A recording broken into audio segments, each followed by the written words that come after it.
مرحبا، أهلا وسهلا. كيفكم؟ شو أخباركم؟ إن شاء الله كلكم بخير. إن شاء الله يا رب نضل نحن وأنتم بخير وصحة وعافية. اليوم وصفتي هي للفطور أو عشاء، يعني وصفة كتير طيبة. وهلأ يلا نطبق الطريقة سوا.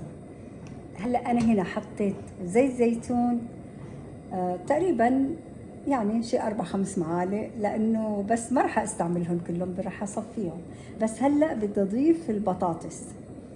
البطاطس طبعا أنا مقطعتها مكعبات صغيرة، مقطعتها مكعبات صغيرة عشان البطاطس عندي تستوي.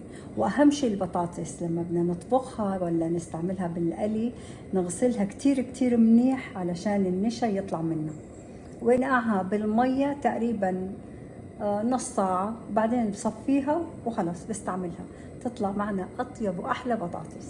وهلأ يلا نكفي الوصفة. بس حبيت أعطيكم المعلومة. وهلأ بدي أقلي البطاطس، بس بدي هيك كل شوي حركها شوية علشان تتقلى من كل الجهات.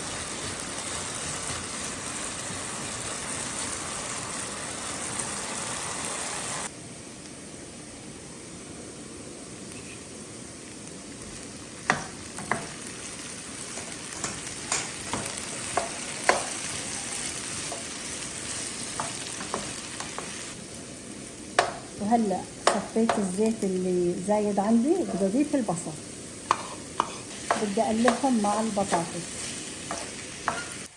وهلأ بعد ما قليت البصل مع البطاطس بدي أضيف معجون الطماطم كمان، قلبهم سوا.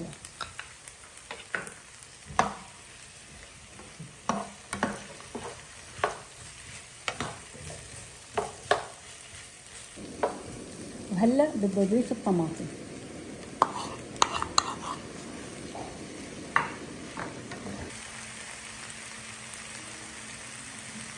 وهلأ بدي أضيف الفلفل الأحمر،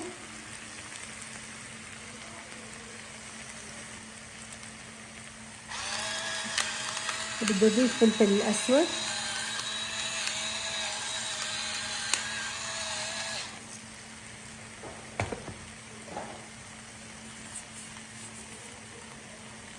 بدي أضيف الملح.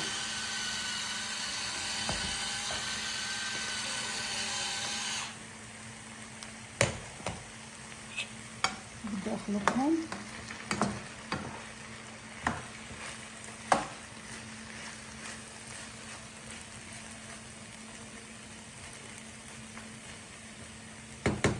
خلص هلا بدي اغطيها وخليها تقريبا يعني ثلث ساعة لبين ما تستوي عندي الطماطم.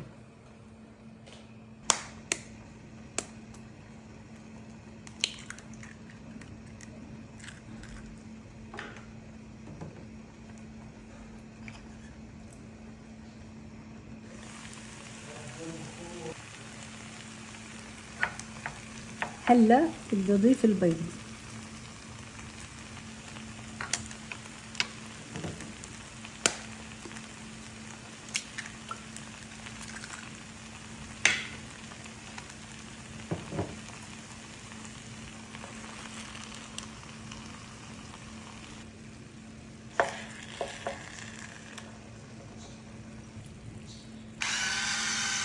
هلا بدي اضيف الملح. بالنسبة لكمية البيض طبعا نحن على حسب ما نحب البيض بنحطه.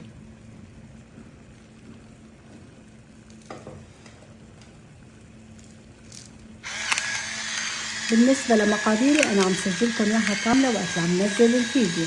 هلا بدي كمان فلفل أسود. خلاص هلا بدي أغطيها وخليها على ضوء شمعة، يعني على أخف نار بالغاز.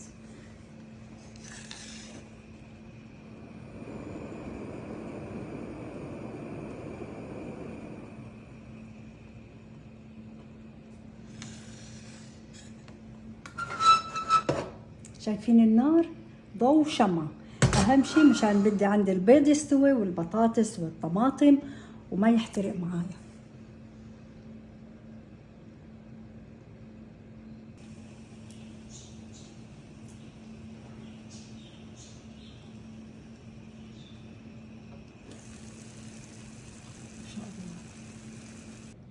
وهي وصفتي صارت جاهزة. لو بقلكن الطعم غرام قليل كلمة غرام، بتمنى تجربوها لأنه فعلا تستاهل إنكم تجربوها. بالنسبة لمقاديري عم سجلكم إياها كاملة وقت اللي عم نزل الفيديو.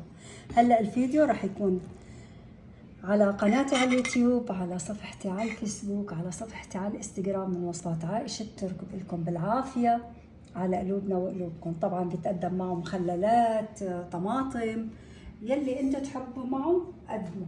طبعا بتاكل بالخبز.